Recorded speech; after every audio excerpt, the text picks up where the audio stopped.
Conversations within, sorry, Life After Death, Chapter 26 by Neil Donald Walks. Um, go on, go ahead with what you were asking me. Well, this is all becoming very theoretically. Oh, I'm sorry, I need to read here the top page sentence. You can't change your experience in this lifetime or the next until you know how you have created it. And what they mean here, what they mean is that we don't have total free will as they say we do. Okay? And what they maybe they try to say here is that we are all configured, whether we want it or not. We are configured, and there are forces that control us as if we were a pet. People are not really operating with their superconscious, or rather with their subconscious, based on the hologram that they create while here outside the body and carrying their bodies around and then go along with the hologram of culture, religion beliefs, and overall um, beliefs makeup, I would say. Okay? So it's always good to detach yourself from everything that, that makes part of the human experience. Do you remember now why you said in your own words in the letter to Jackie? I think so. In that letter, you said, sometimes the soul chooses things at a subconscious or superconscious level that it would never choose at a conscious level. Yeah, exactly. You say that does this in order to fulfill its larger agenda. So you are telling me that the larger agenda of my soul is to experience judgment, damnation, hell. Well, what it means here is that the agenda to be here is to create. Yeah, exactly that. According to these beings that you call Luciferian, because it's a tribe, it's a family group, it's a group family, a soul family, if you will, a spirit family. Luciferian is come from a key, I believe it come from a key family, the clan there. And then for them, the experience of duality is most important here. That's why there are universes like this one. This universe is totally a cabaret, as I always say, a cabaret. It's hard for you to get peace here. Peace, even peace of mind. Even when you are isolated, you may go to countryside, but sometimes you are not at peace because there are, you know, things around you that you don't see, vibrations, energies around you that's not so good. And they can sniff you to make your life a hell.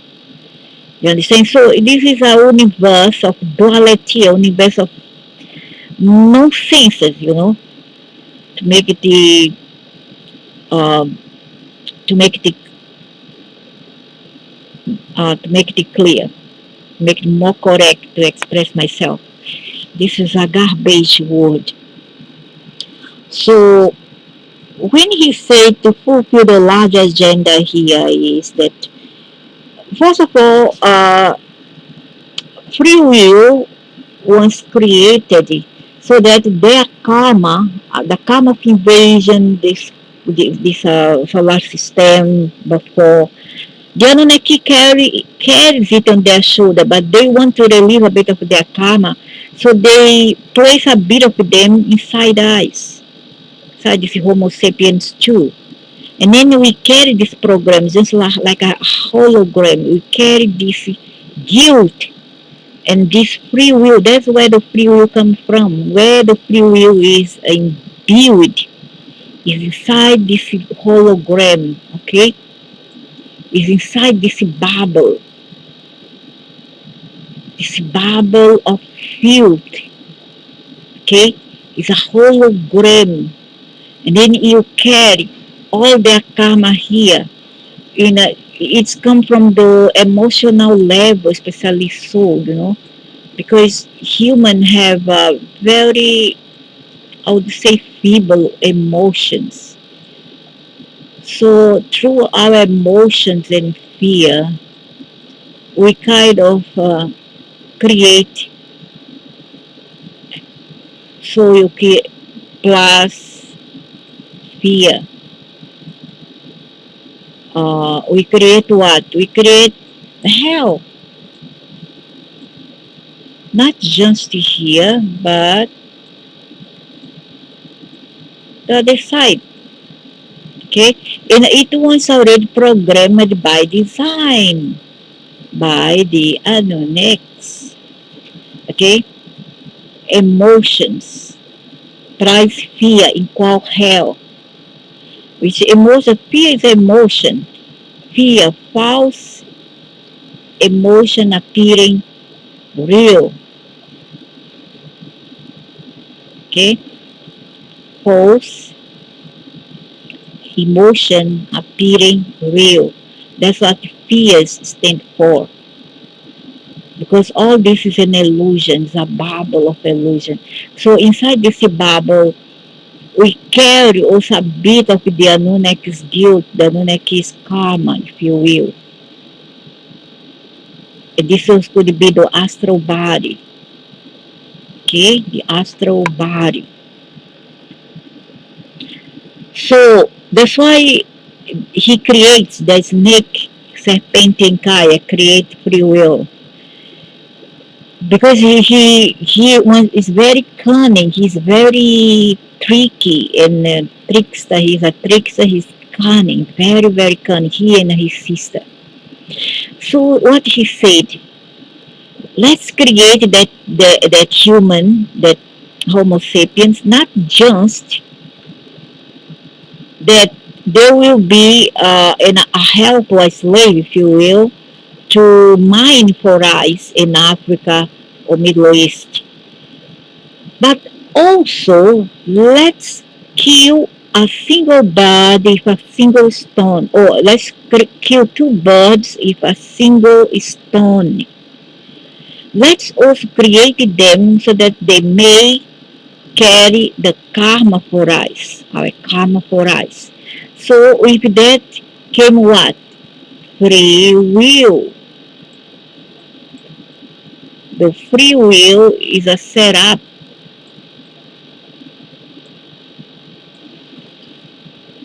In fact, there's no such thing as a free will. There's no such thing as free will. Free will is just like a credit. You enjoy first, you pay later, sooner or later. Okay, I know it's very hard to believe that and accept it. However, it's true. Free will is a big, it was a big setup, a big scheme created by Enkaya.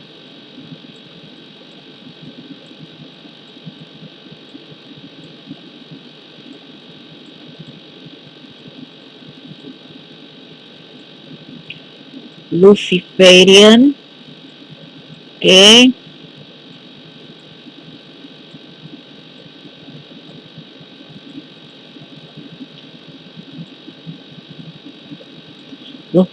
Luciferian serpent. Even my ass looks like a serpent.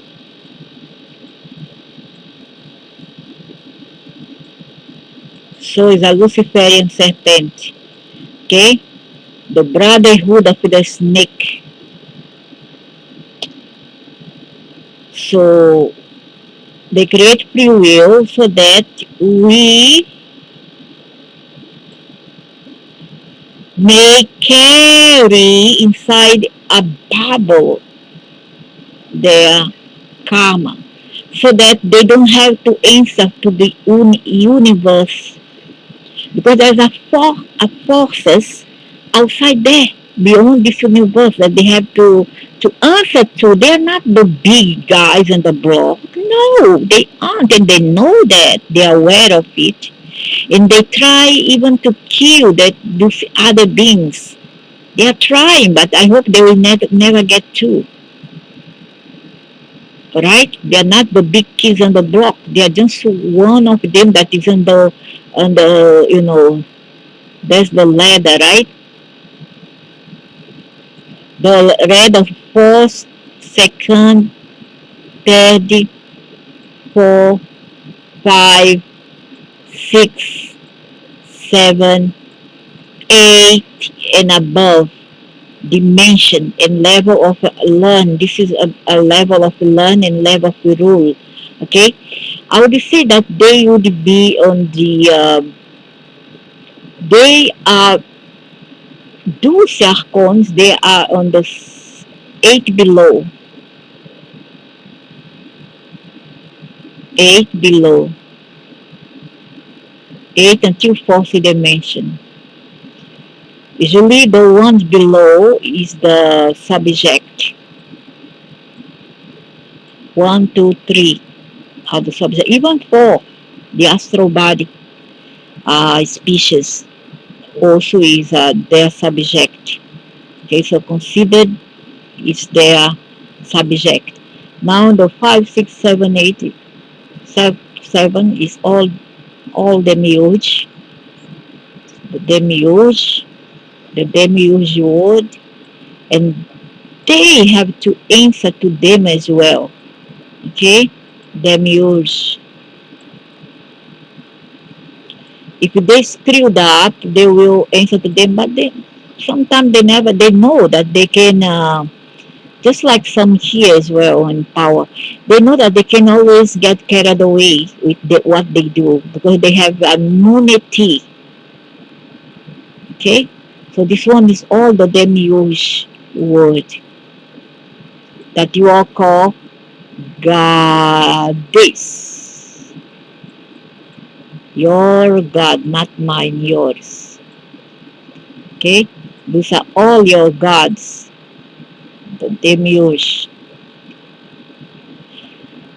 So they bring this dominant free will to trap the people here, to trap into a never-ending ball, circle of samsara. Go, come back. And sometimes, how they go, come back, what they do is the following. Let's say that the people die, okay? Then they take pieces of this man here, piece of this man, a small fraction, I would say, a small fraction of him, mix up with a small fraction of the others and others and others and others and others, so to infinity, never stops. Now, let's say that each one of those people here has a soul family that carries with them, I would say, their own set of karma. Okay, their own set of karma or deal or guilt, which it doesn't exist by right. This nonsense here shouldn't exist, but they create, so that they will create what? Dramas. Okay, it's all about dramas, just like many idiots here love dramas. Okay, by giving people, by making others suffering, and creating justice, and then power over others. So what happened?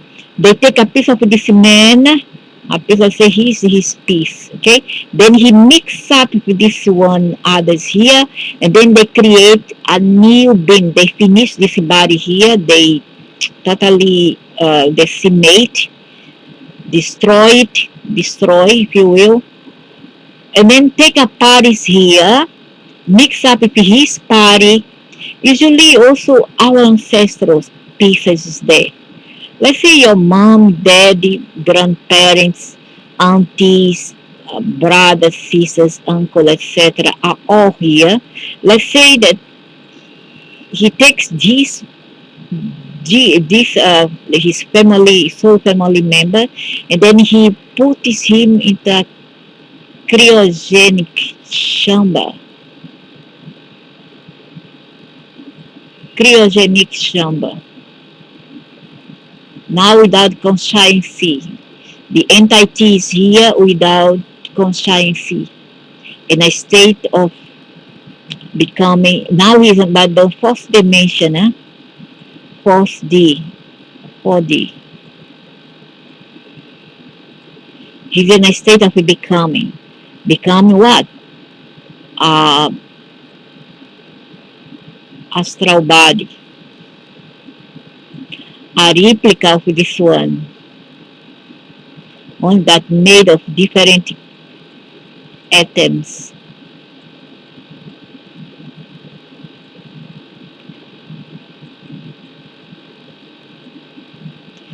Different subtle atoms.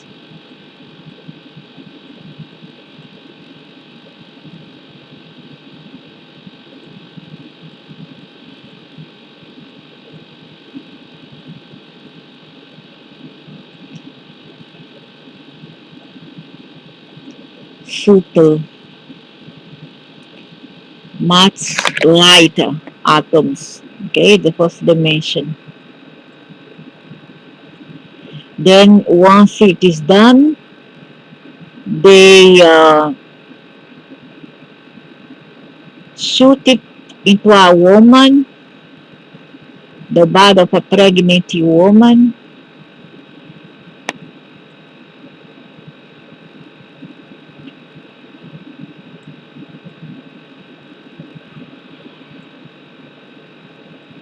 Okay, a pregnant woman.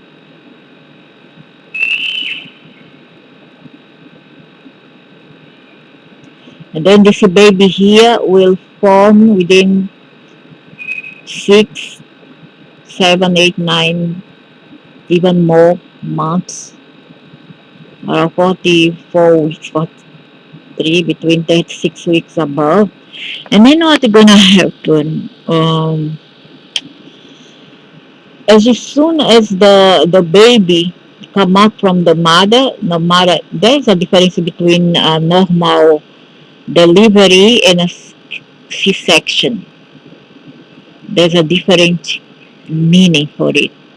Okay, usually the baby that have a normal delivery is said to be more. He's more like, I don't know. He's more complete or something like that. The other C-section is they have another mean for it. So at the time of delivery, they bring the astral thing shoot here, the spirit, and then the spirit form. Once the spirit goes inside the baby comes outside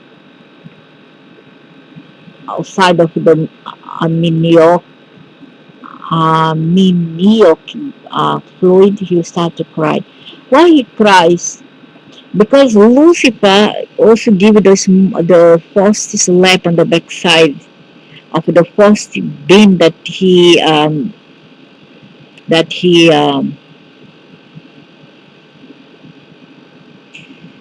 manipulate. I wouldn't say create, but he manipulate. He give also a slap. So this his followers also do the same after the baby is born. Okay, after being is born, and also because this being is so, it's not happy to be in this body, so he cries. He cries because he's not happy. He's sad, miserable. He say, I didn't want to return, and then go return. You don't return, or else you know what will happen to you the other side. And then they will convince you, threaten you, and then the being have no other way but to return to 3D, 2Ds again. Okay? So this is what free will means. Means to screw you so that if you forfeit, they will see how smart you are. If you go against the rule, then you get punished. And he lies a lot. You cannot believe a snake. A snake is fake. And then his brother, his younger brother or older, I believe he's older. Otherwise, why he will boss over him? And will say, don't create free will because you're going to spoil the species. He said, no, I need it because otherwise they won't evolve between parentheses. They won't evolve without free will. They need free will. Evolve for the Luciferians now means that you can do what you want. You can paint the town red. Okay, you can do what you want without having an immediate karma because now decide if you go out of line you got immediate karma. No, here no, they wait until you accumulate more and more and more debts. You understand what I mean? That's simple. So in that letter, so you are telling me that the largest agenda of my soul is to experience judgment, domination, and hell. That may very well be the largest agenda of your soul. And I remember, your experience of hell involves nothing of what you call suffering. In your head, we do moron. Still, if there is such a thing as a superconscious, I can't believe that I would deliberately choose to cause me to experience hell with or without suffering. Besides, you've made a great effort to explain to me that we experience at the moment of our death what we believe we are going to experience. You've told me that our afterlife experience is thus, thus, thus a result of conscious choice. Now you're telling me just the opposite. Yeah, I'm going to believe snake, go trust snake. Now you are telling me that it's the result of my superconscious choice. Which is it? But, but, consider the possibility that it may be the choice of your superconscious to create whatever you choose to create at the conscious level. Why? Why would it do that? Perhaps so that you may come to completion and experiencing and feeling what you know about yourself or about experiences in duality, which would be that you are the creator of your own new reality. Yeah, it's a price. It's a price to pay later, isn't it? The superconscious part of me is going to allow the conscious part of me to experience myself in that way as a creator. Even if what is being created is bad for me, there is no such thing as good and bad. They do not exist in ultimate reality, although you are. Good and bad, the judgments made and denied.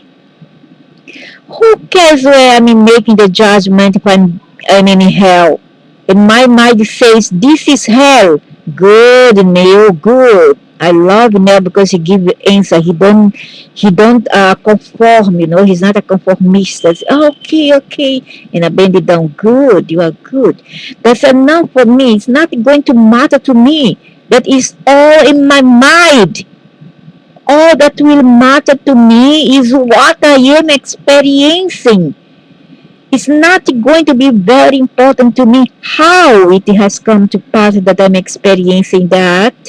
Exactly. A thing is a thing. Whether you see it as bad or not, it's still a thing. It is still a thing. You have stabby wounds, no matter what other idiots tell you. You are now with a searing pain, dying slowly. And then other idiots come in and say, "It's oh, he's suffering his mind, he's not feeling pain." Why? Because it's not you, it's not your eyes that is suffering, isn't it? You are dying there with a shot on your head, searing, burning your head or one of your organs, slowly dying. And then some other just say, no, he's not suffering. You are suffering now if third degree burning. You shiver in pain. Oh no, he's not suffering.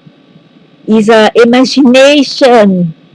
A mother, oh shut the fuck up. A mother is giving birth. No epidural anesthesia.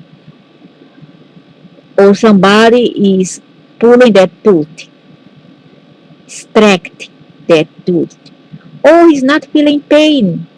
That one he's imagining. You know, I cannot conceive this. This Luciferian who says so is so goddamn not just crook, apathic, but they're so stupid, man. God damn it. I hate that. I mean, stupid people are you all. So, who cares? So, but it should be so. Oh, well, look at what he said when Neil answered him. So he said, "There's no such thing as good and bad. They do not exist in ultimate reality. Good and bad are judgments made in the mind." Then Neil answers, "Who cares where I'm making the judgment if I am in hell? And my mind says this is hell. That's enough for me. It's not going to matter to me that is all in my mind. All that will matter to me is what I'm experiencing. It's not going to be very important to me how it come to pass that I'm experiencing that." But it should, he replied. It should. So you must mind it. You must see that it's important. So he says important, but at the end he's still going to laser your mind. Your mind gonna be destroyed. So there's no more suffering that side because ultimately don't know how long. But from what I have been assessing, following, um, some of my relatives took about 5 years or more. I would say 2 years to get away, to go farther because they were near here. Now they are a bit farther away. I don't know whether they have been destroyed, you know, and are going to another plans. Who knows? And I'm not seeing it. However, there was no more news of them. There's a long time that I don't hear of them anymore. And this is so every time when it passes 2 years, that's mean within this period in our time, our linear time, there's something happen out there. Make judgment, who knows? Here also have a period where they make judgment on the convicts, isn't it? So who knows these poor things will suffer and go through all this nonsense.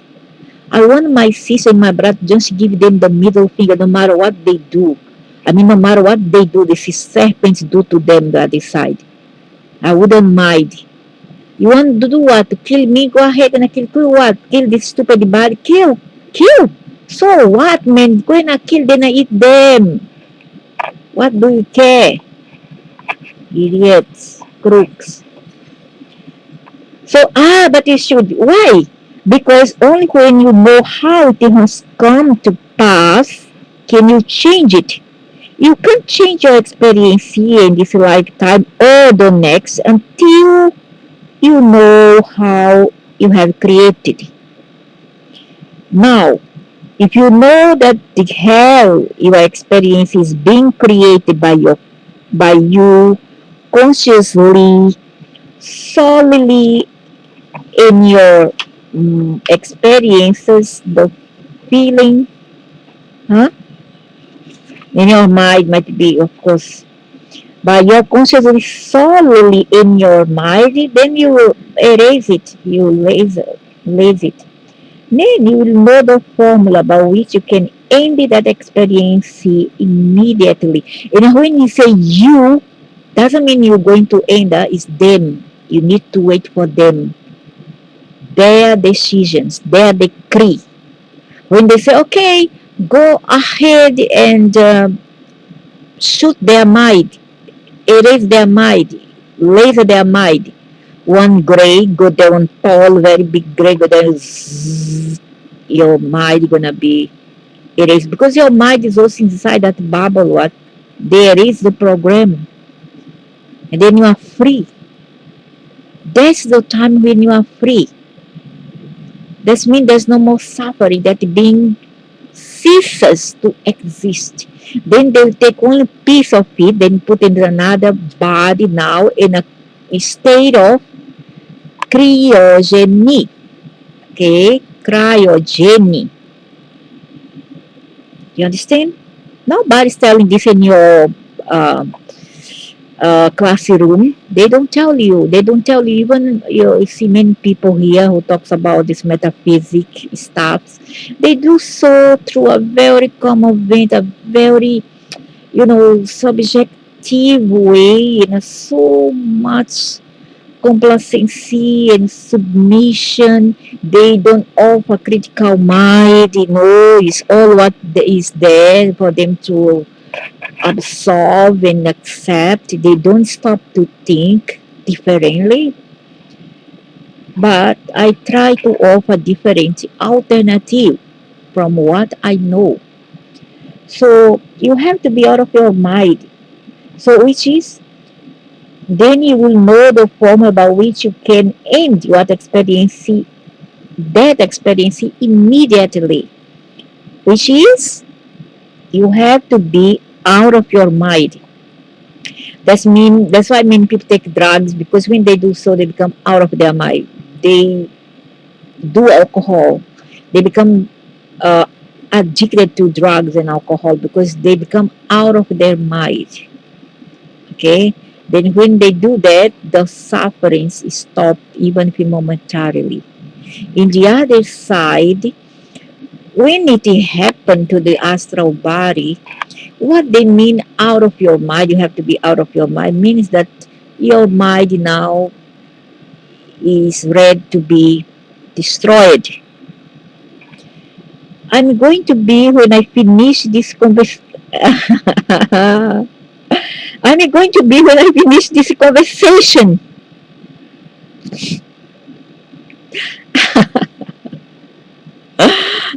This is really mind blowing. It's not for the layman anyways. The layman won't concept it. So better stay in your conventions. But it's not for you. This is for people who already is ready to accept this metaphysical stuff. Just state it, my friend. You are doing very well. People who experience heaven instead of hell are all told that they are out of their mind. They are confronted with the same set of circumstances as everyone else, but they experience them in a different way. That means they go la la la la la la la. They don't care. Oh, it's pain. Oh, it's burning. Oh, here the middle finger for you. Hell, I don't care. Ha ha ha ha. You know what I mean? That's how it should be. Don't care, even here.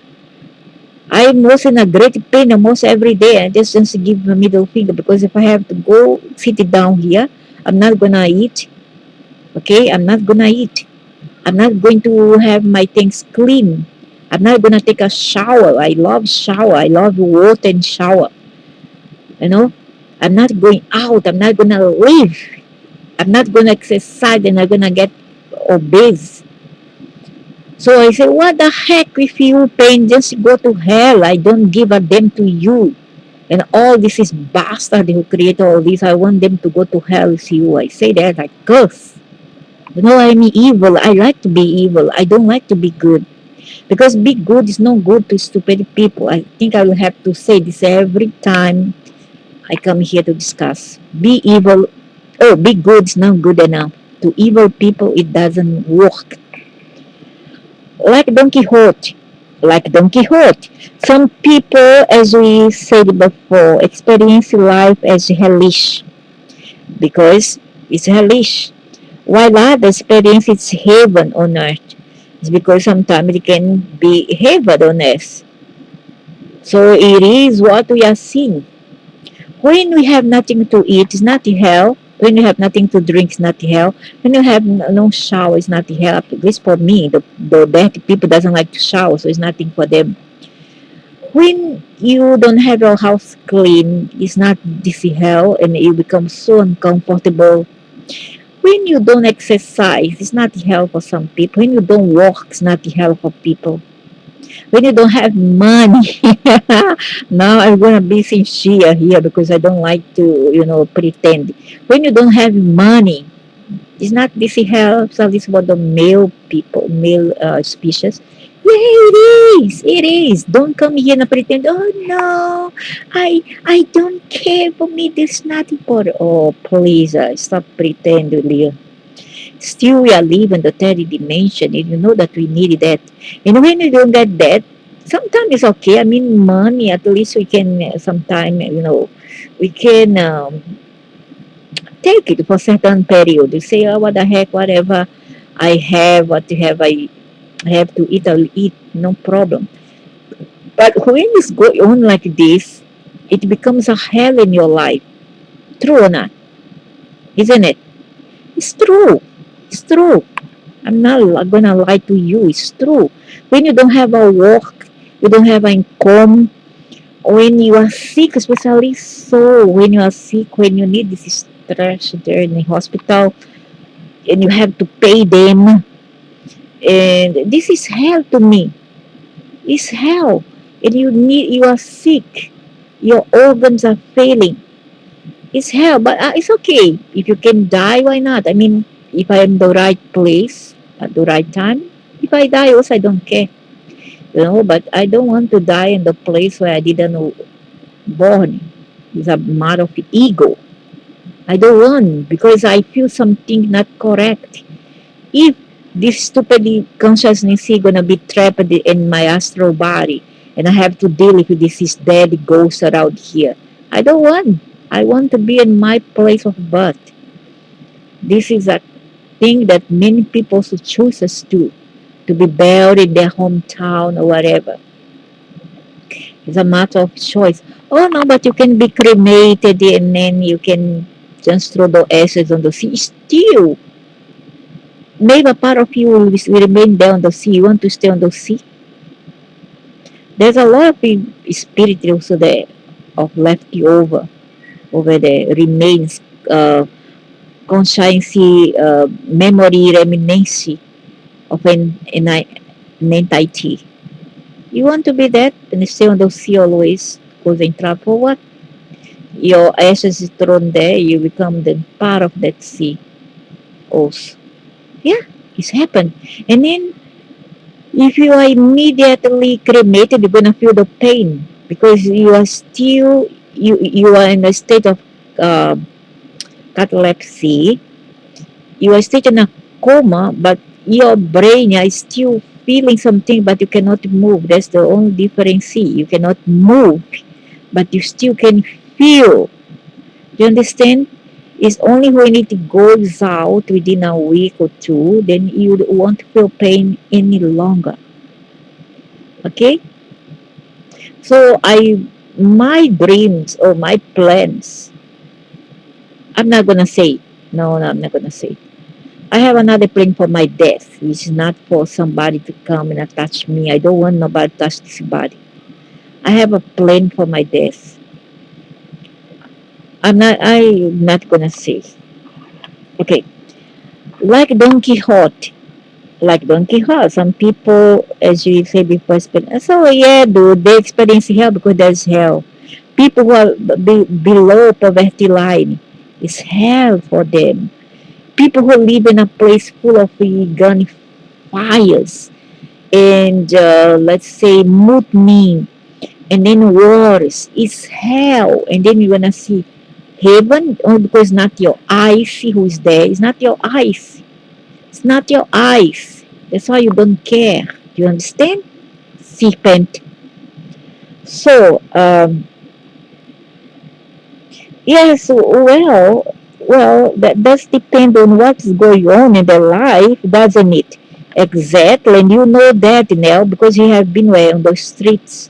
After he lost his parents, he have been on the street, homeless person. That can be sometimes hell, the cold, the heat, the people who can't you, the noises, no place to go. You think it's heaven? Because not your eyes. I tell you, it's not your eyes. You are a panic monster, reptilian. Oh, not say reptilian alone. I'm sorry, the reptilian. I'm saying about you are a stupid alien being.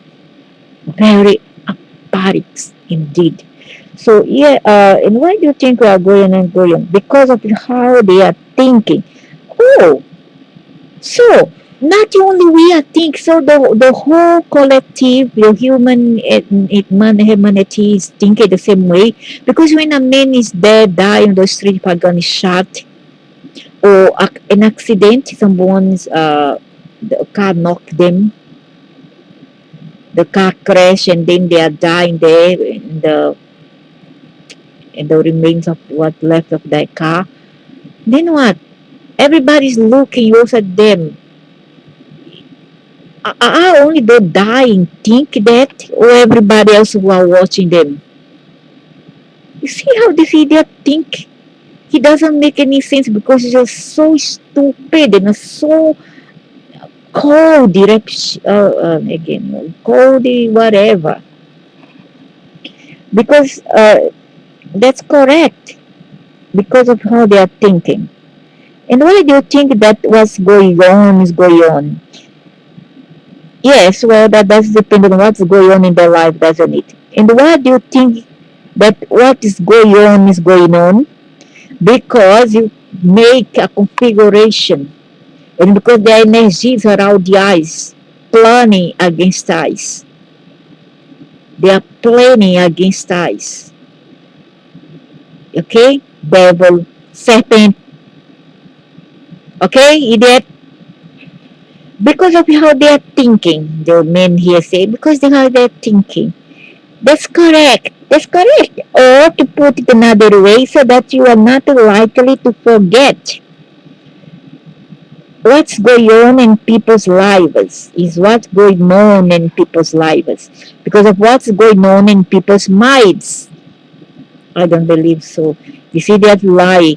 Many people want to get off poverty. They wake up at 4 a.m. They work like hell, literally speaking. They work 10, 12 hours a day just so to pay the stupid bill for the government. They pay one meager food. Sometimes they go on stunted noodles and bread alone. Okay, they work and they work and they work so that they may make it one day, or they play the lottery. They try to win lottery so that they will go out of this kind of life, and they never get. Now, if they didn't have a hope, and if they didn't have a positive mindedness and optimism, they would not even try to work in the first place and play lottery in the first place. Would they? Totally not. Because why? They will say, oh, what for play lottery? I'm not going to win. What for go to work after all, get so little money? Yeah, they will say that. By the fact that they go there, go to work, make this effort, it's because they have, not just because they have to, it's because they want to get out of poverty in the first place. Okay? So whatever the idiot is saying here is not correct. Whoever it is that's saying this. What is happening? What is what we think is happening, and what is going to happen is what we think is going to happen. To a large extent, that's true.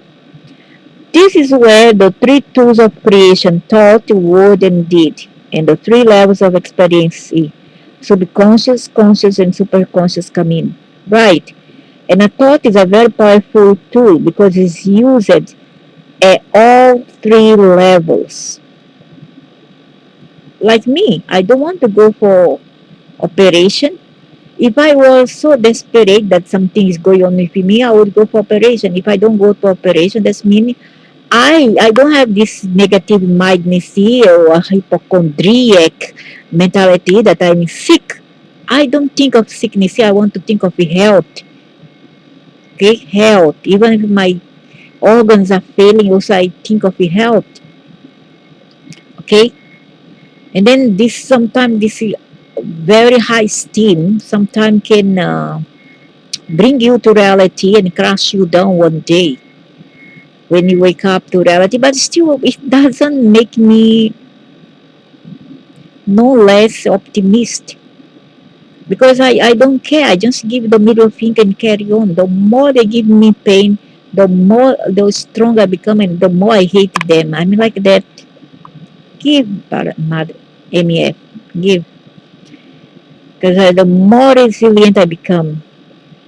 So to Allah say, this is so right, and thought is a very powerful tool because it's used at all three levels. And sense serpent, don't talk rubbish, BS in hell. What about words? Aren't words used at the superconscious level? Isn't that how the superconscious communicates with us? No. Words are creations of the mind. When you move from the conscious mind to superconscious awareness, you will find that there are no words for it. If you move to this level of awareness and meditation during sacred dance or ritual or by some other means, you'll find in that place that there are only feelings or vibrations. When most people feel something, they will immediately explore that feeling with their conscious mind and try to put it into words. This may or may not be useful. The master does not impulsively do this. The master simply feels the feeling, allows the feeling, and experiences the feeling fully. Then the master decides whether there will be any benefit in trying to put that feeling into words. Feelings are your first thought, your pure thought. A feeling is a wordless thought. It conveys a great deal without saying anything. Feelings are the language of the soul. Words are your second thought. They are your attempt to conceptualize your feelings by translating them into audible utterances. Words are the language of the mind. Masters have feelings and often don't give it a second thought. This avoids all manner of life complication. It makes the path less arduous. I'm like that. I don't give a second. I mean, the thought of pain is just not in me, of failure is just not in me. I'm strong and courageous. Actions are your third thought and are often an afterthought. They are your attempt to physicalize what you have conceptualized. Actions are the language of the body. By the time you put feelings into words and words into action, you may have lost a lot in the translation. The master knows this, which is why the master is very careful and moves with great liberation from one level of experience to another. If he moves to another level at all. Chapter 27. Most human beings are focused most of the time on things that do not really matter. That's true. Speaking of the tools of creation, you have made a real point here of letting us know that death is a moment of creation. Because it is, it's very, and a very few people think of it this way. If more people did, there might be a lot less sadness surrounding death. There would be no sadness at all, not for the person's departing, there would be celebration. That is a time when people become very powerful because who they are is magnified through the process of death itself. While, well, temporarily until they are captured by alien forces and sent somewhere, and then all their parts finish. This will happen, fortunately. And that process is again, that is the energy that propels you through the core of your being and into your next reality. We are going to get back into the business of energy alignment here that we explored before, but in that, a moment of pure creation because they are aligned or fine tune the energy that's life itself, increasing the vibration of its frequency and manifesting as a matter in the physical world, or decreasing the vibration and manifesting as invisible energy in the spiritual realm. It is in this way that entire universes are born. It's in this way that you were born. And now here's the secret. The energy with which you enter birth is what matters. That is, it's what changes into matter, manifesting in its physical world. And this energy, that's mean when what gonna matter and it becomes your aspect, your features, all depend on the energies that the being carries with him, and how will he harness harness all those things, those stops, how he gets it from the energy around him at the time of birth. Uh, Not just by the molecules, by by design of the Grace aliens who design how the beings will be. They are top masters in that and they will design the being how they will be, and also by the astronomic energy, the astral energy around us, all the vibrations at the time of birth. Okay, you were born at this time. This I have been born on a very auspicious day. I'm not gonna say, but oh my God, in a full moon, in a very auspicious time of the morning, which I'm not gonna say, and it was in a day of the week that's also very auspicious called Spirit Day. That was my birth, my day of birth. Very auspicious, very freak, very strange. Unfortunately, the creep that I got married with also born at the same time of birth as I. The same time of birth. And he have the same ascendant as I, Leo. Leo ascendant. Oh my God. When I think about it, I get Shiva feeling. Shiva. So, when you are born, there's astrological influences around us that we don't see it, but you can feel it if you are very sensitive. Every minute, this kind of energy oscillates around the universe. And each one of this oscillation, of these energies, becomes a matter, okay, becomes solid and become an aspect of itself. And that's what some people born this way, other that way. Some were born with the star in the forehead or luck. Other had born with the star on the backside. That's why they have bad luck. You know what I mean? This is what happens. So let's continue here.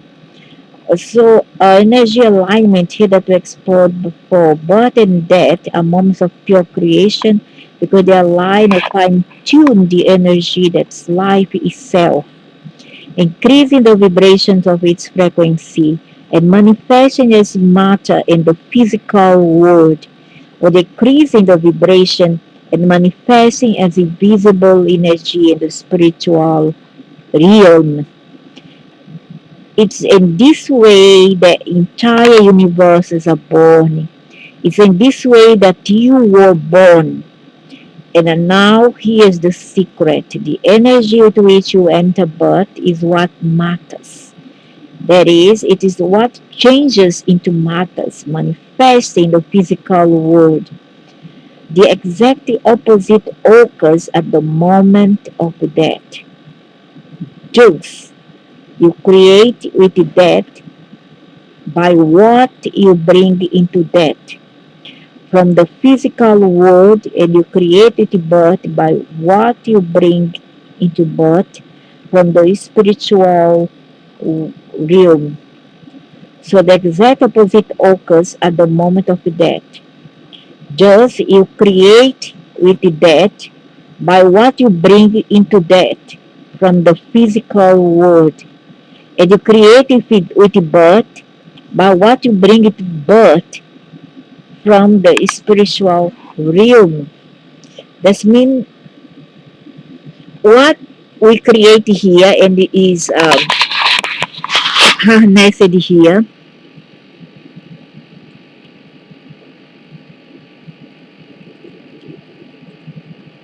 So what we create here, if this physical body,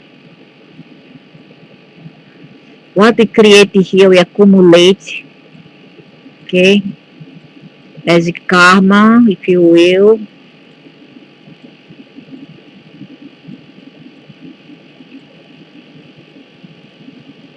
as karma is transported to the afterlife. Afterlife.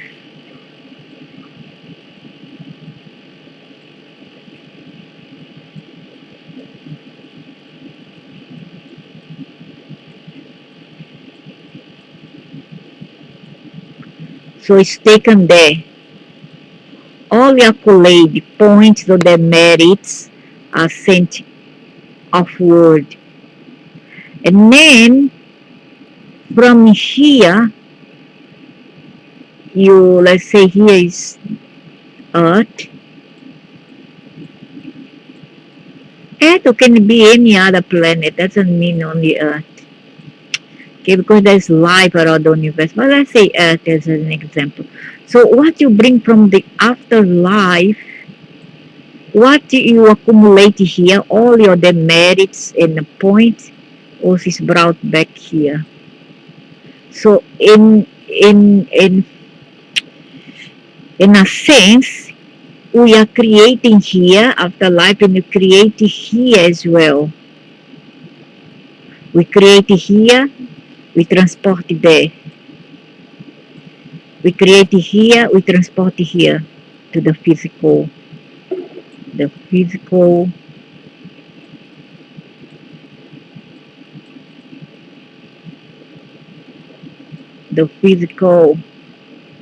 okay? So that's what he tries to say.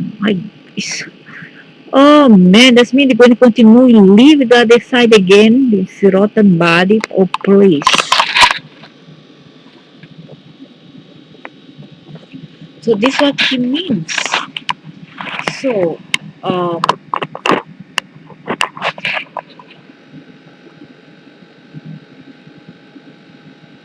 so the exact opposite occurs at the moment of death. Thus you create with death, but what you bring it to death from the physical world, and you create with birth, but what you bring into birth from the spiritual realm world. Again, I've never had it explained to me like that. So many things have been made clear. Have been made clear here. Good, because this is critical. What you bring into the experience of your death will be about in either consciously or unconsciously, either with full awareness or with a complete lack of awareness of what you are doing. That is why the conversations we are now having is so important. The purpose of this conversation is to make you fully aware of what you are doing. You brought yourself to the conversation so that you could remind yourself of this. You are creating your reality by the vibration, by the energy that you sent out. Now you can say that you've heard all of this before, but you are not acting like it. That's why you keep telling yourself this over and over. What would it look like if I were acting like it?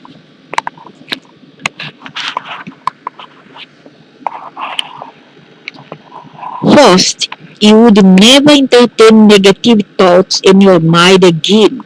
Second, if a negative thought did happen to slip in, you would get it out of your mind immediately. You would think of something else deliberately. You would simply change your mind about that. Third, you would begin to not only understand who you really are, but to honor and demonstrate that. That is, you would move from what you know to what you experience as the measure of your own evolution. Fourth, you would love yourself fully just as you are. Fifth, you would love everyone else fully just as they are. Sixth, you would love life fully just as it is. Seventh, you would forgive everyone everything.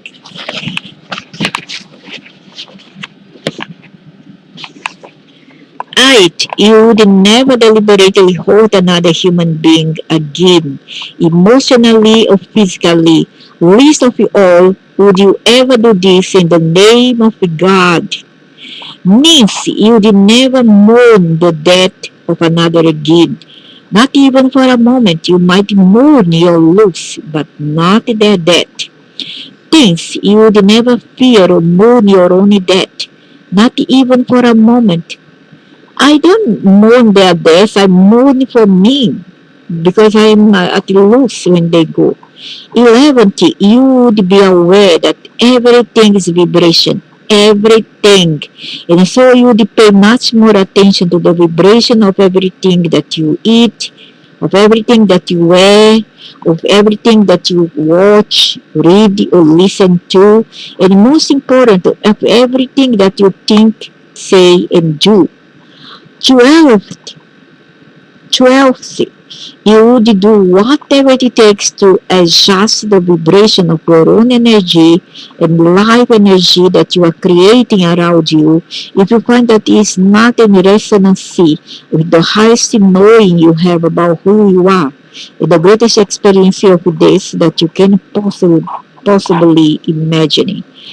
Excuse me, but how does it all happen? For instance, how can I become cognizant of the vibration of a piece of clothing or a meal listed on a menu to say nothing of something that I'm thinking, saying, or doing?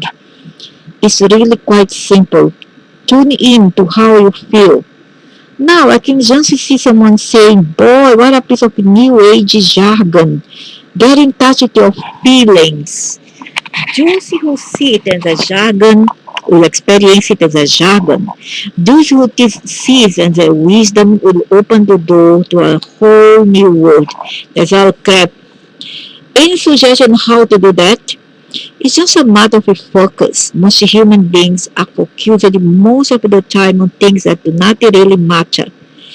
That's true. Yet, if they were to take a few moments each day to focus on what it does, they could change their whole lives. Your body is a magnificent instrument of highly sensitive energy receptors. Believe it or not, you can run your hand 6 inches over the food in a buffet line and without touching it, feel whether it's of benefit to you to eat there right now. You can do the same thing with clothing that you are picking out of a closet to wear for the day or that you are thinking of buying in a store. When you are another person, if you still feel you stop listen to what you are thinking and you begin to listen to what you are feeling, the quality of the communication with that person will skyrocket, as will the quality of the relationship itself. When you are confused and perplexed and looking for answers from the universe, if you will just turn off the part of you that desperately wants to figure things out and turn on the part of you that knows it has access to every answer.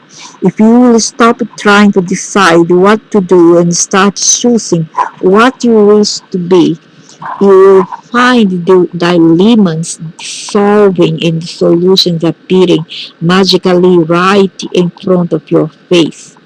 As for measuring the vibes of thoughts or words, there are few people actually who cannot tell you whether they are feeling light or heavy about thinking or saying something. Most people can assess this pretty quickly. Yes, but and here's where the screw turns. Very few people ever do. At least that's my observation. Gosh, no, you certainly don't nearly enough. Then you may wish to study. Because you are right, very few people use their intuitive and psychic abilities to go deep within themselves and get in touch with their feelings before they think or say or do something. Very few people even do it afterward. If you did this, you would allow yourself to be satisfied with nothing less than lightning sea. You would have nothing to do if anything that has heavy vibes. You would seek to lighten the vibration of everything that you observe, create, experience, and express. You would call this enlightenment, and you would see amazing results in a very short period of time. The alchemy of the universe is really quite extraordinary. Your dictionaries define alchemy as an inexplicable or mysterious transmuting. It is just that being the process by which energy and matter are manipulated to create specific and particular manifestations in both individual and collective reality. And that brings us to the 40th remembrance. You are continually in the act of creation in life and in death. I have explained to you many times now how creation occurs. What it would be beneficial for you to understand is that it occurs continuously. That is, it never stops. Every thought, word, and deed is creative. Every vibration released from the core of your being recreates you and your entire reality anew, and that you are being changed in every single moment. Your future is produced in tiny increments, not in one fell swoop or with one major decision. It's the increments to which you must pay attention. Name the major moments and monumental decisions will take care of themselves. It's the karma they call about. So they fill up their stomach until they vomit raw. It's nonsense. Death and birth are the biggest acts of creation because these are the moments in the internal life cycle when essential energy transmutes itself to produce specific manifestations in the spiritual realm at the death or in the physical realm at the birth. This is really getting to be an amazing discussion. First, got into perception theory and quantum physics, then superstring theory and metaphysical cosmology, and now we are into alchemy. Woo! But if you indicated that before this conversation ended, you would be talking to me in a much more depth about the moment of merging or uniting with the essence she. Is it okay if I ask you about that now? Of course it is. But I must tell you again that plain words are going to fall short as we try to describe the indescribable. Perhaps it would help if we created another picture within the picture now in your mind. Again with the pictures. Yes, well, as you say, the pictures worth 1,000 words.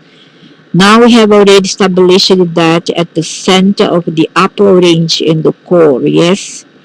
Yes, I get that. Good. Now see if we can picture this core as a room or a chamber of some kind. Give it a shape and a color if that helps. Okay, I will make it a shiny metallic golden bronze cylindrical container. Great. Make it any shape or color that you wish. Now picture a sign on the door leading into this chamber. The sign reads that, and let us imagine that there is a second door leading into this chamber from its far side. This is one marked but. Do you have this picture? Let's try to draw within my... So here I have a chamber. Okay. For me, I prefer circles. So one door here, we call here death.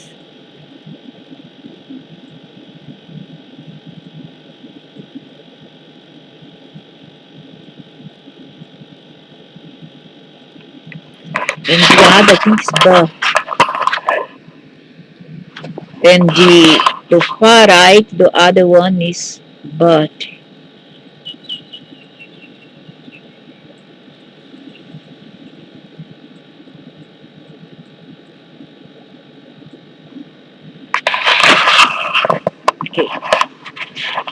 Okay. Okay, made it a shiny metallic golden bronze cylindrical container. Great. Make it any shape or color that you wish. Now picture a sign the door leading to this chamber.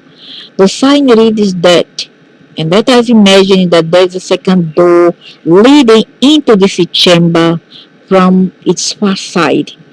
This one is marked but. Do you have this pictured? Yes. Okay.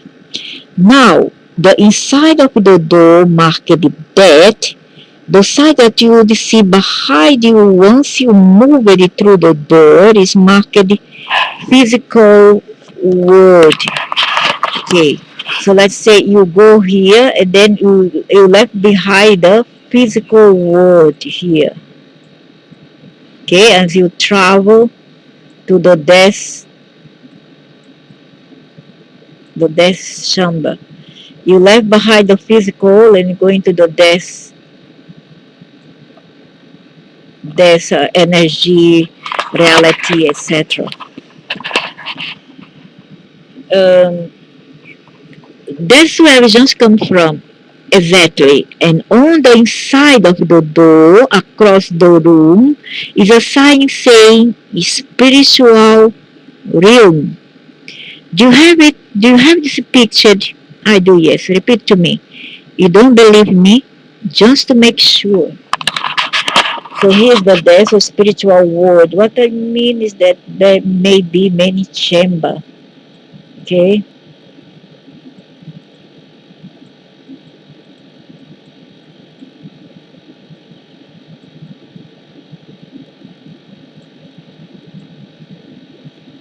So the spiritual world, from death I go to the spiritual world. So what they mean is that here is a physical world, but it's not necessarily you go here on top, you understand? You can go also here below first. Then from here you are shoot up, you are taken to this party here. Here they may mean the hypersphere,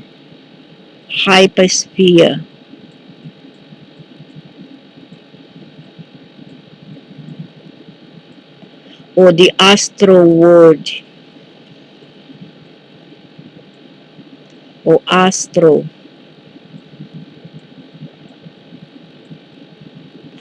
It's there that you are taken, astral spiritual realm, whatever, or hypersphere. So,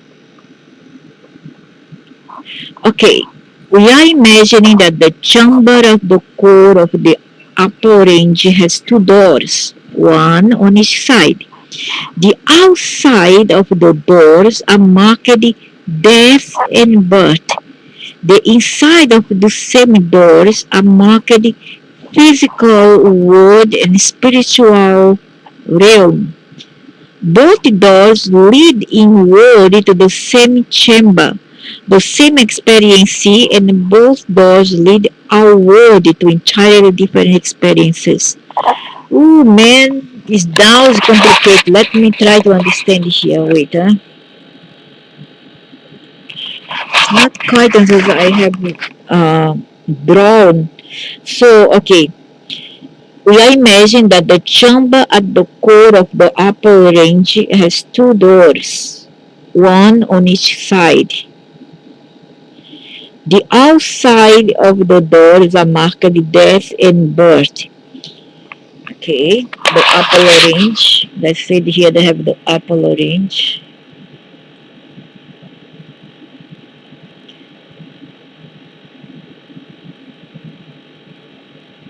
So here is one door here, and one door here.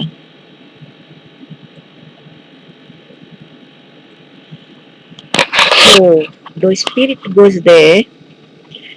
The outside of the doors are marked death and birth. So let's say here this one is death outside this door. We have death.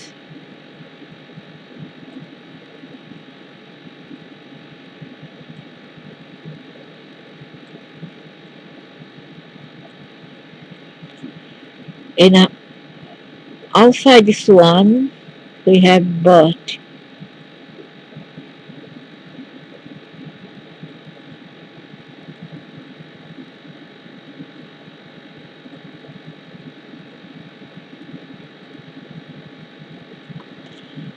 So here death, and the right side is the birth outside the doors. Outside of the door marked death and birth. The inside of those same doors are marked physical world and spiritual realm. Both doors leading inward to the same chamber, the same experience, and both doors lead outward to entirely different experiences. So, physical world and spiritual realm. So here's the physical world,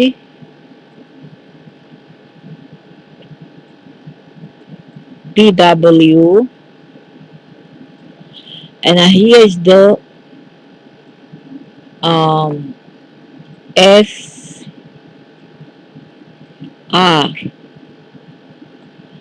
or spiritual realm. Okay, here's the spiritual realm. Here is the physical. So this man just come out from. He left behind the physical world, so he entered this chamber. So he is still not inside the spiritual realm yet, but somewhere between. So, the inside of the same doors are marked physical world and spiritual realm. Both doors lead inward to the same chamber, the same experience, and both doors lead outward to entirely different experiences. So, this door here leads to different experiences, the physical world, which can be the cosmos or whatever, and the spiritual realm inside this chamber, or outside here have another reality, and maybe the beings cannot go there. Uh, just as we cannot go from here to outside, we cannot go here from the spiritual to another side as well. I guess so. So The same experience in both doors lead our world to entirely different experiences. You have it exactly. Just you realize when you are in the chamber that you may move to either door and open it. We find life in one form or another, either in the spiritual or in the physical. There are two ways out of the core. One door leads to physical life, one door leads to spiritual life. I've got it, I see it. Okay, one final detail and the metaphor will be complete. I'm with you, go ahead.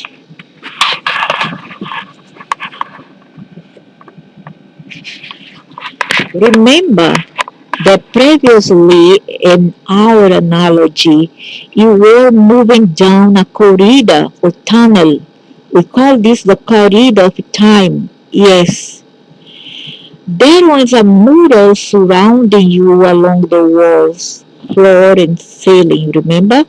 This mural stretches all along the corridor.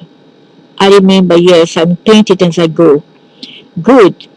Now you come to the end of the corridor to a door marked death.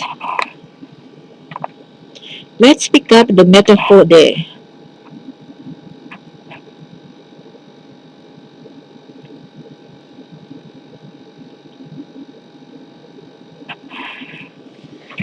So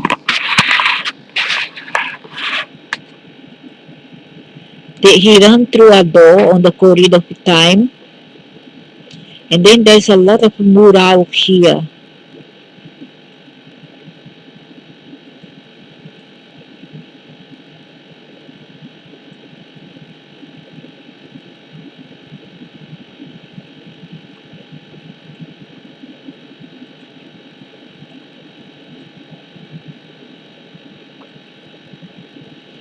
There's some mural here,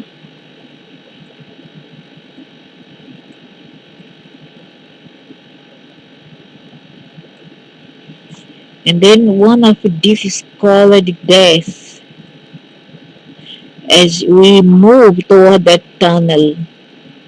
Okay, the alien trap. So it's here where we have the sensation that is here where we go in a single line and we'll have the past, present,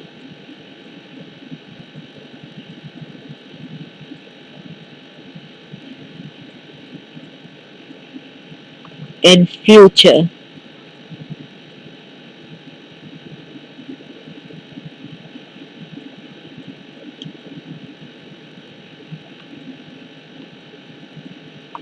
all together now in one single line. So your past will come back to you, is going to be revived to you, come back. You see the past and the present and the future all together because there's no division. Here we have division. There, when we move through this tunnel, there will be no division. So we're going to have a review, like a review. Understand? So the door marked the death is still open behind you. This is the first stage of the death when you realize that you are not your body. So what is occurring here in during the passages that you are being cleansed? Okay, wait, huh? I got lost here. Okay, next. So I remember, yes, I'm painted as I go. Good. Now you come to the end of the corridor to a door marked dead. Let's pick up the metaphor there. Okay, what's next? I enter the chamber, not directly. The door does not open directly into the chamber, but in a short passage that leads into the chamber. Oh, is there where people have near-death experience? See, they go up to that. They don't go beyond that. If you go beyond that, you are done. The door remains open behind you as you step into this passage. So that's mean, okay, it's like that. A near-death experience, see? near the near death,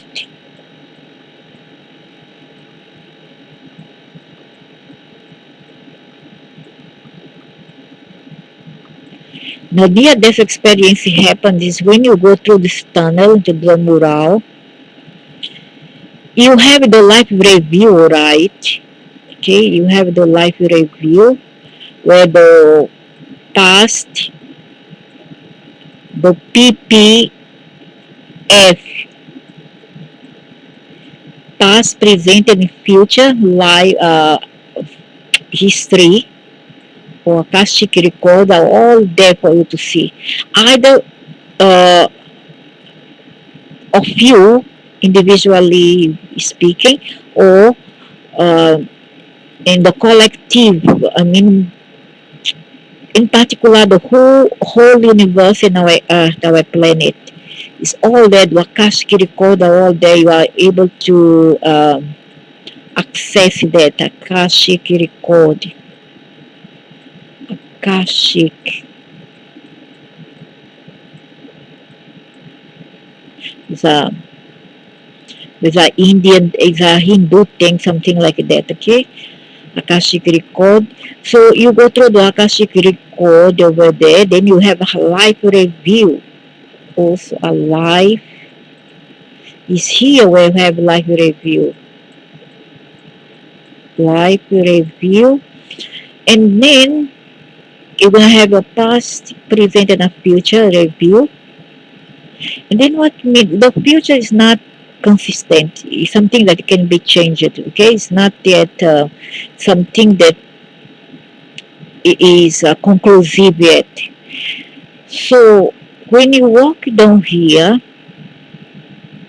you see that there's a door, right? You left the door here behind you, the physical world. The physical world behind, and then you move here. And then there's another door there in front. Whether you want to go or you have to go ahead. So whether you have to go ahead and conclude your debt and have your big debt, or you come back, and that's where the near-death experience comes into the picture. If you go ahead, you die, no more come back. If you come back, that means that you went up to there, then you returned. You return to the physical world again, okay? You return back, so you didn't die. That's always I say, you don't die. There you still are linked with something, a cord. So, not direct, the door does not open direct into the chamber, but in the short passage that leads into the chamber. The door remains open behind you once you step into this passage.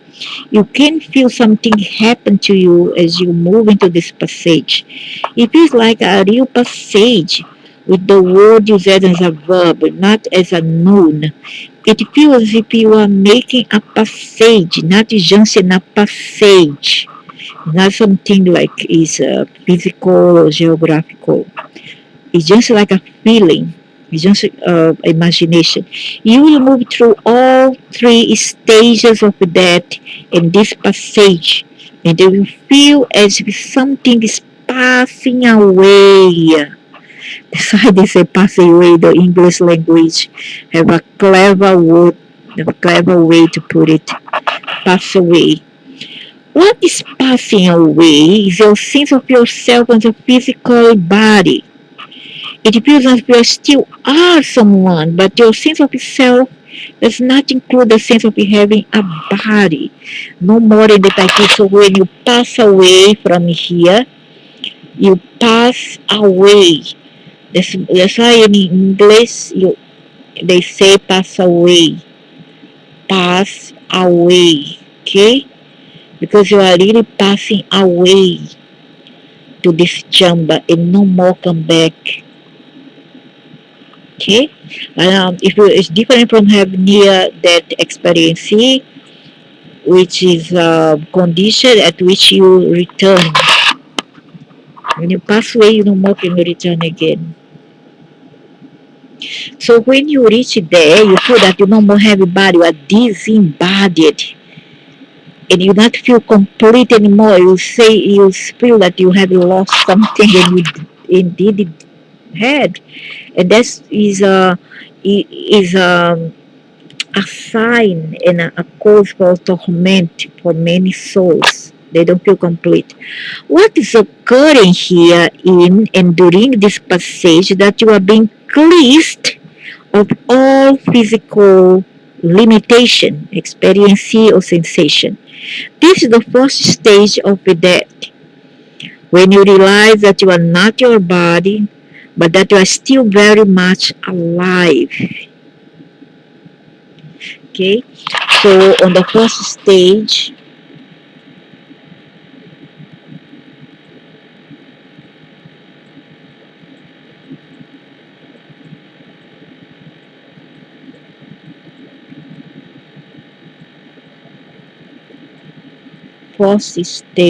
of death,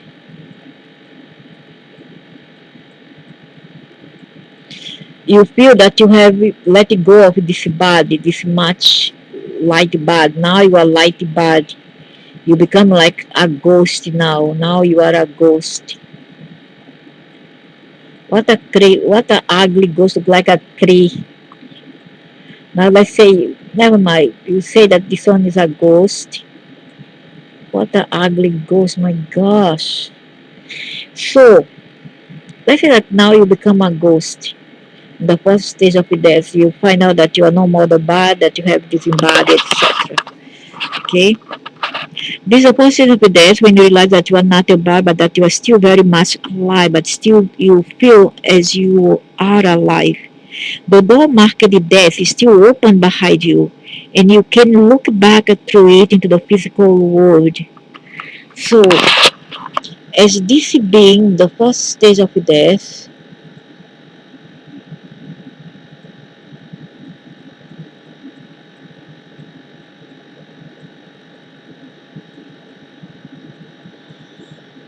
first stage of death,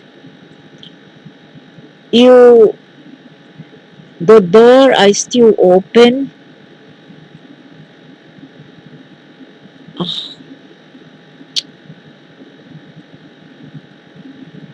the door is not locked, the door is still open, and then you can look back here again. You can see the physical world. You still can see the physical world. That means the soul still remains there here for a while, okay? And the first stage of death. The door marked death still open behind you and can look back through it into the physical world.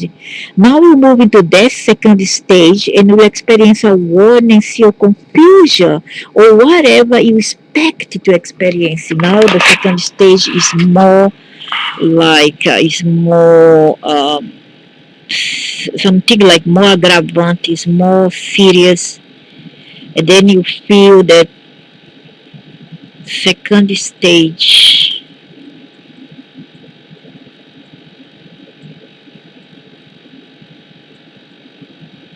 So you feel more anxious, confusion, because you don't know who you are.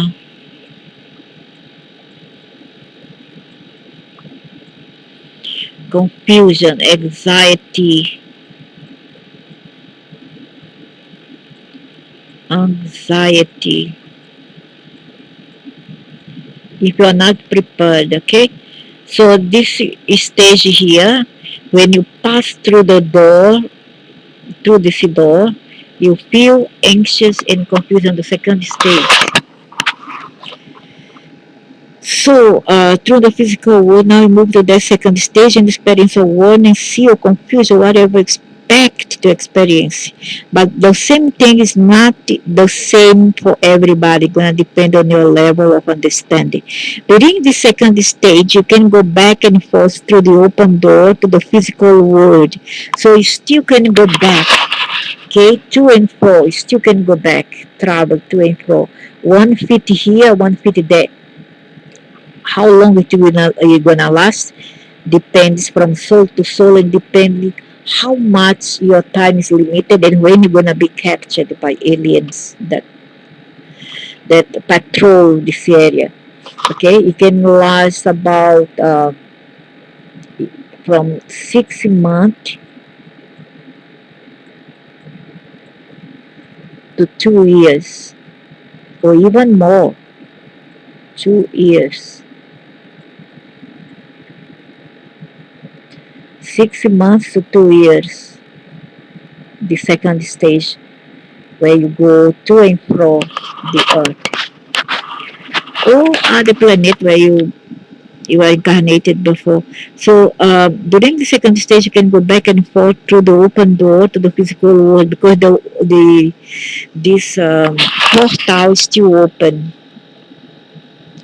The portal here is still open, and you can easily come in and out as you please. It's still open.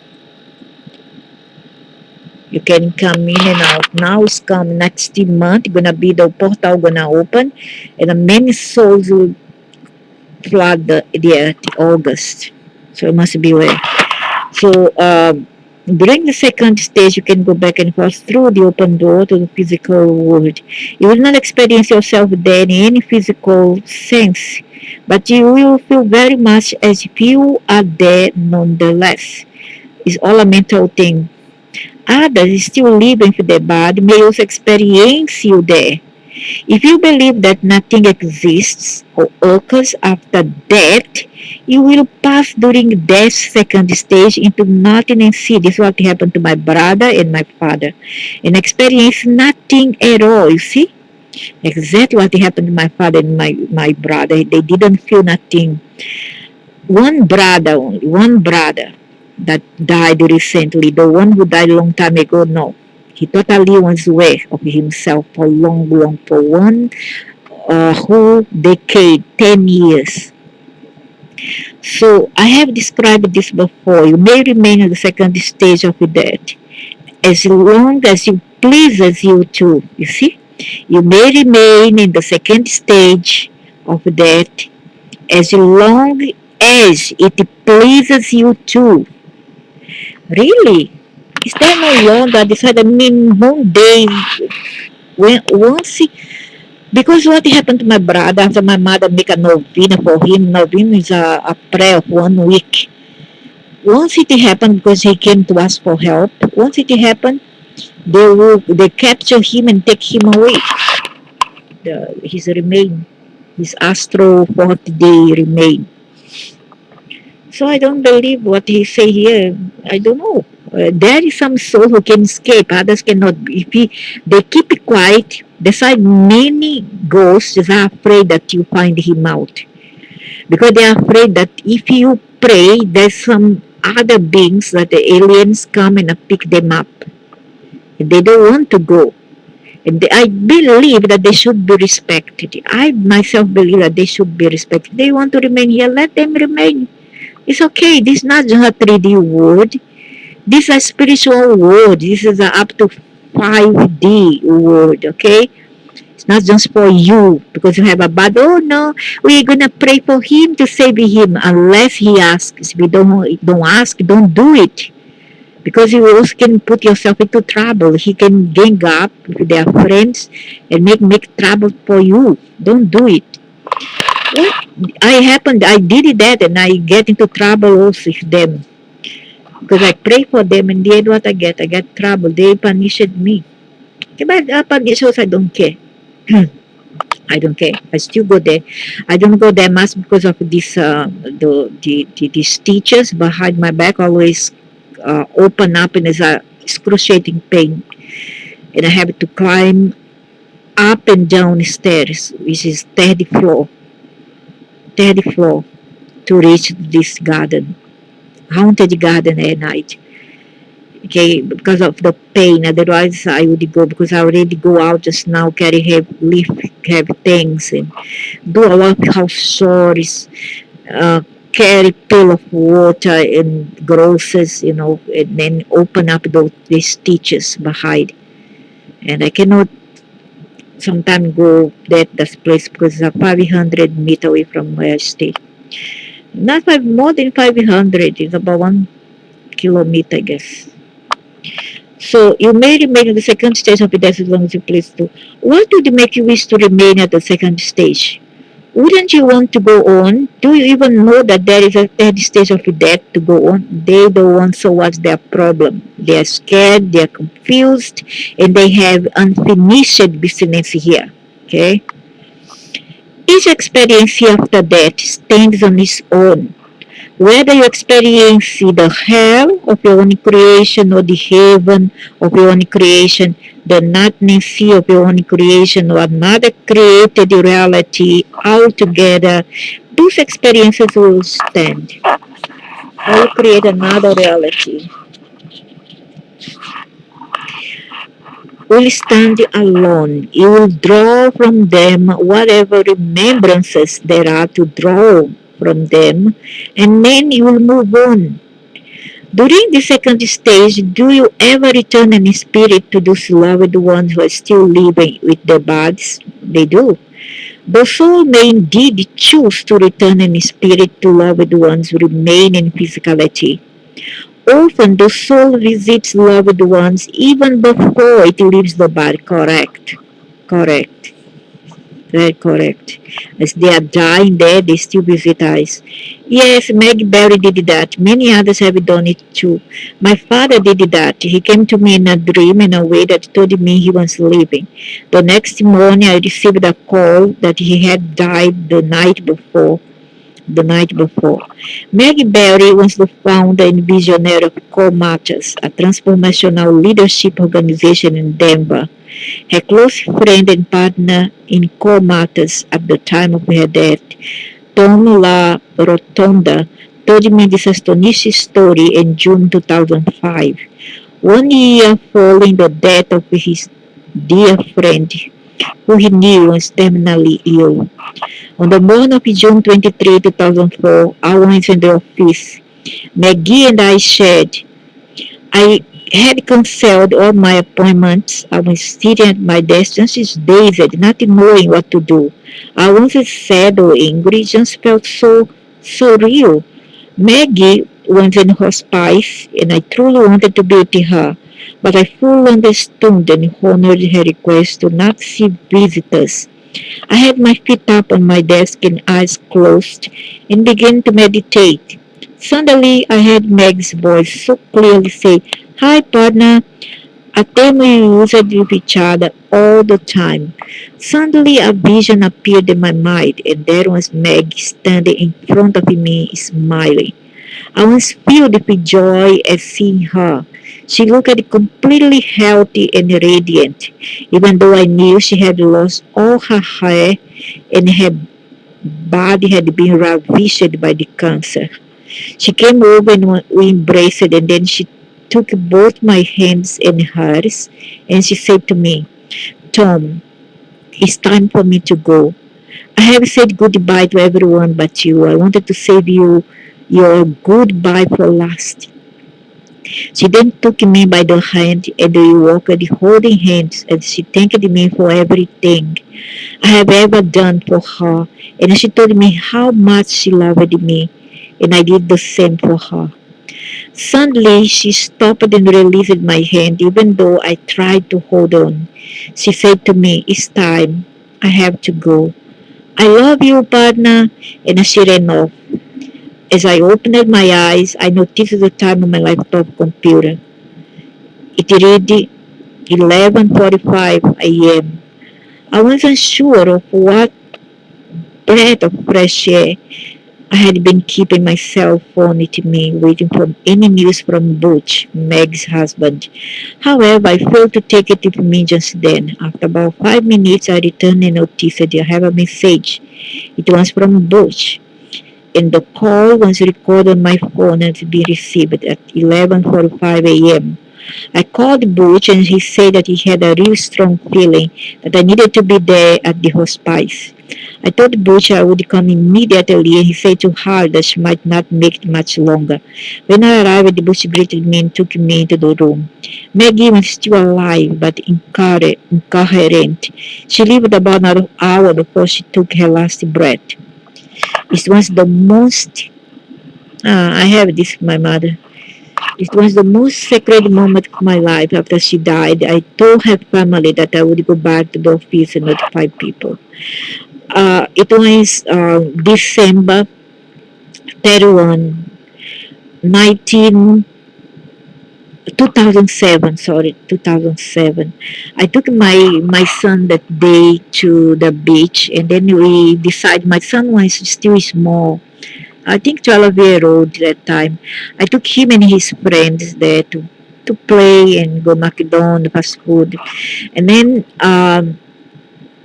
I was supposed to come back home because I wanted to call my mom on the internet and then wish her a happy New Year, that I wish her the best, and to see her, and talk to her and my sisters as well, because there has been a long time since I saw them last. So the last time I saw them was 2003. So I keep on praying for my son and his friends. And then when it was about 11 o'clock, I said, okay, okay, now let's go back. I want to go back. I don't want to stay here anymore. Let's go back. And then we come back as we walk in the park. This is haunted park, by the way, very dark at night. Then I was filming the surrounding area when in my phone it captured something. Hey, hey, ma'am, ma'am, got home, returning home, returning home. And then I I didn't see the voice at first. When I come home, I passed the images, the video to my computer. When I hear that, I was stunned. I say, "What's that?" Then when I went to the Yahoo, that time was still there were still in Yahoo, right? So I went to Yahoo to see if I had any message from my sister. And then she told me, Mom was here because I reached there already. I reached home already midnight plus because my son still want to stop at some place to eat again, McDonald's before coming home. And then we come home at 12:30 a.m. Okay, so what happened? When I come home, my sister said that my mom had just come, and then she had to leave because for her it was already 1 p.m. and to me it was already almost 1 a.m. 40, 40 January 2008. And then after that, I still carry on communicating with my mom, never stop. Then was on time when she stopped. My sister said she was not feeling well. That she suddenly she started to behave strange, and they thought that she had a stroke or something like that. That she had to be admitted to hospital. And then there's one time before that when my mother came to me. I think it was December. Actually, it was December. It was not even 2008. It was 2007. She came to me in December to tell me that she's going. She say my name and I say, bye honey, I have to go. And she was very far away in a tunnel of light. And that's how I become very worried about my mother. The problem is I couldn't go back to see her. That was the saddest part. And then when it was February, she was admitted to hospital because by now she couldn't talk anymore. She will also just gibberish and she was quite angry also, my sister said. And then they took her, believe that she had a stroke. Actually, she was having dementia and Alzheimer. And then the hospital, I don't know, they tortured her so much that she couldn't make it anymore. And she died. She was 82-year-old. And she died. Before she died, She was born in the 21 May. She died in 22 May. She waited until I returned to see her, but I couldn't make it. I couldn't make it, and she keep on coming to me during this time, say that she was going, she was leaving. No, so sad, so sad. And then my sister said, she's gone, she couldn't make it. I say, yeah, you all send her to hospital, what to expect? I got so angry at my older sisters for having done that to her. She was just having dementia and not a stroke. They lied to her and said all the kind of intubation and trachea, trachea, that thing that put inside the trachea for her to eat. And then she shook on her lungs with all the food that they put inside that tube for her to be fed. I was so angry, so angry because of that. But she fought very hard to remain alive.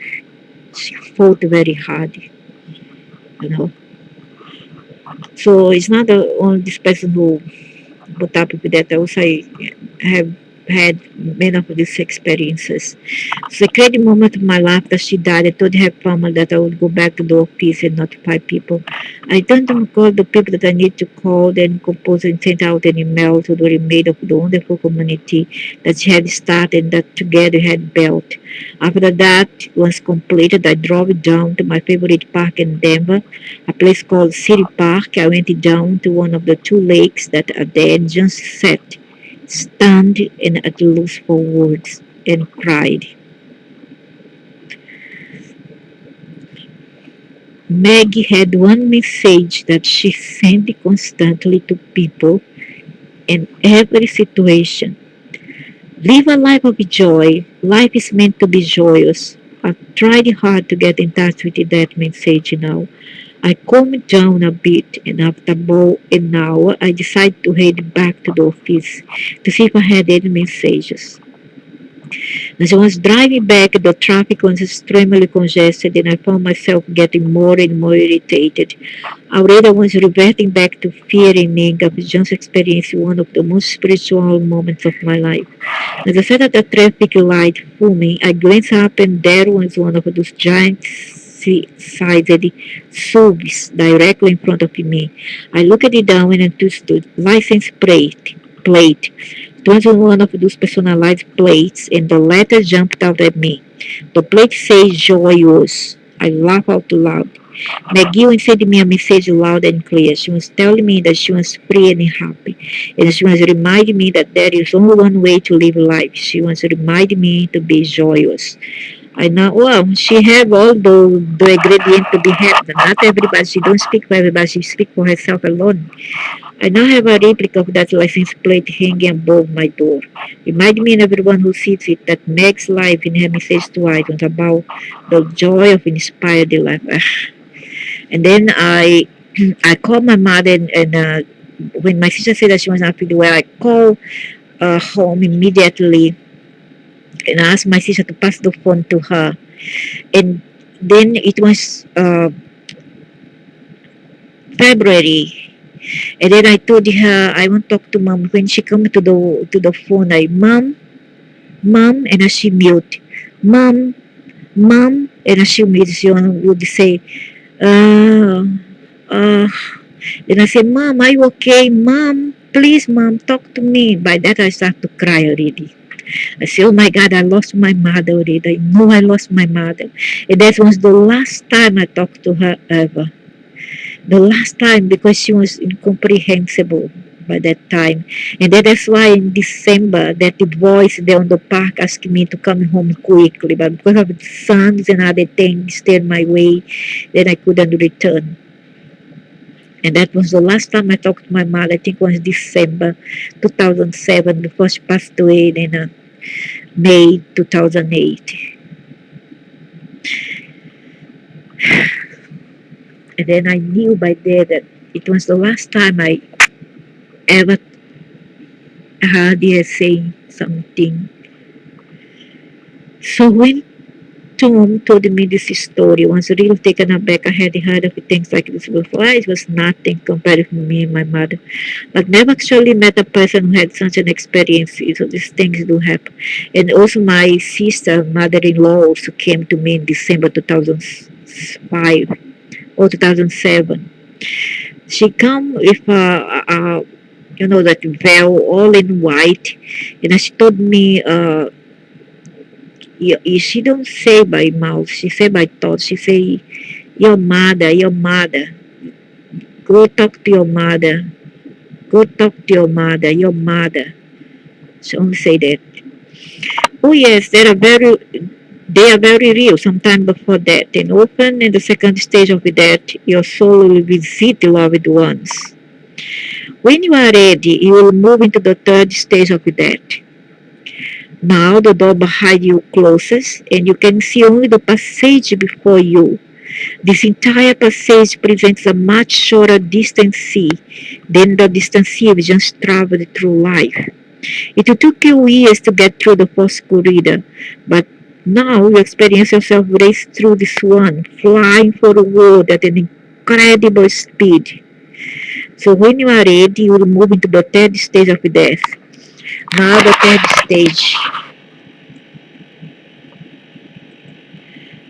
stage of death is here when you say bye-bye to us.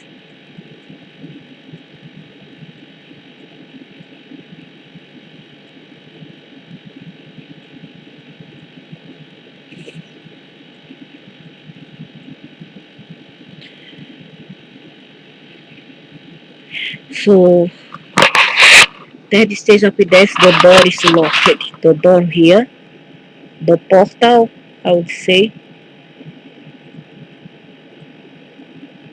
the portal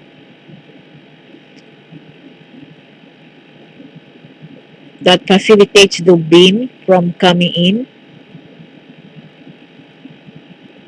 the physical world. So it's locked. The portal is locked. You no more can in. Then you go through the another door, and the distance here between this world where you were, okay, might be the Agartha, who knows, and the other much shorter. Maybe now you go to the hypersphere, who knows? Hypersphere, I don't know. Astral world,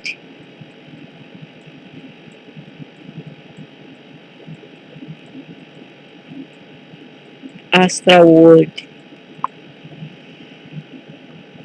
So the distance C from here,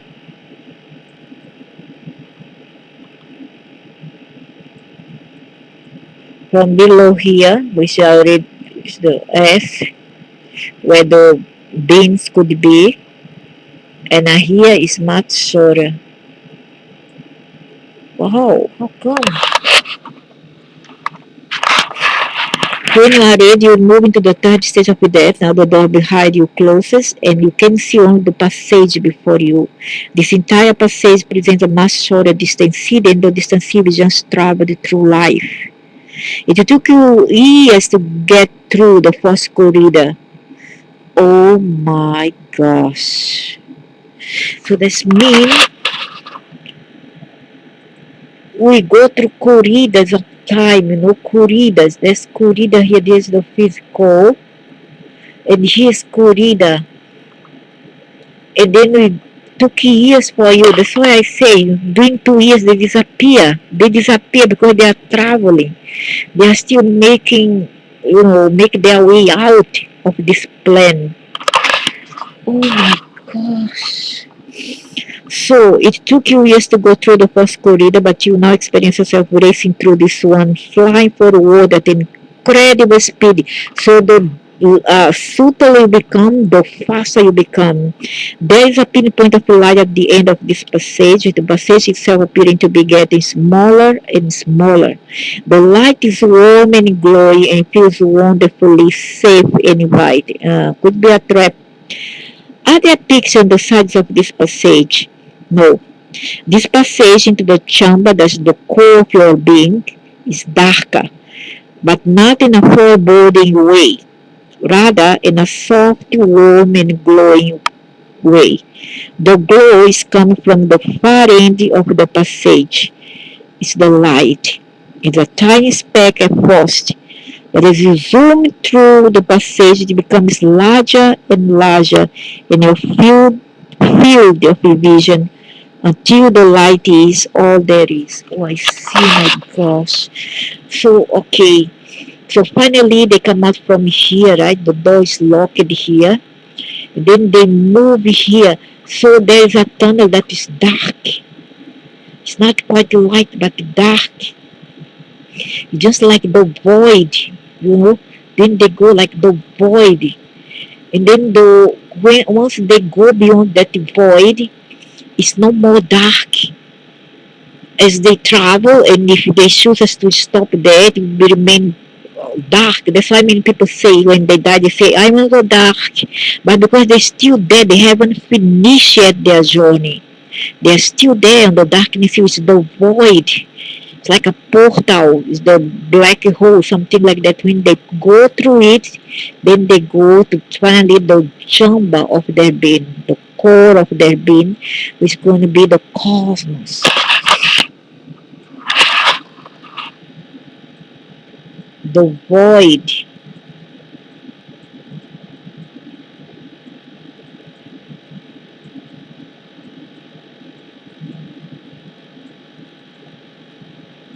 cosmos. So there's a pinpoint of light at the end of this passage, with the passage itself appearing to be getting smaller and smaller. The light is warm and glowing and feels wonderfully safe and inviting. Are there pictures on the sides of this passage? No. This passage into the chamber that's the core of your being is darker, but not in a foreboding way, rather in a soft, warm, and glowing way. The glow is coming from the far end of the passage. It's the light. It's a tiny speck at first, but as you zoom through the passage, it becomes larger and larger in your field of vision until the light is all there is.